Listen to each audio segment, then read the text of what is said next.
আমার হাতে যে পাখিটা দেখা যাচ্ছে এটা হচ্ছে বুলবুলি পাখি।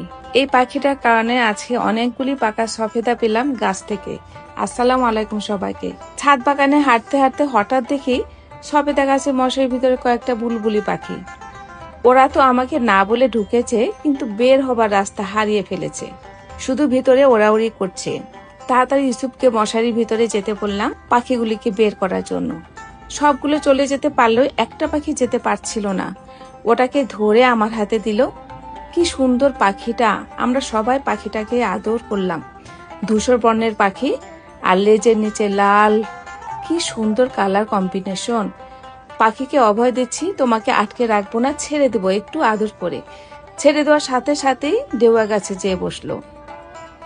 মনে হয় যেন হাত ছেড়ে বাঁচলো পাখিটা। কিভাবে মশারির ভিতরে গেল পাখিগুলি বুঝলাম না, কোথাও কোনো ফাঁক ফোকরও নেই। আরো একটা আশ্চর্যের ব্যাপার, আমরা কখনো চেক করি নাই এত সবেদা পেকে আছে গাছে। একটার পর একটা পেরেই চলছে পাকা পাকা সবেদা। আমরা বুঝতেই পারি নাই এত সবেদা পেকেছিল। পাখির কারণে টের পেলাম এটাও আল্লাহর একটা ইশারা।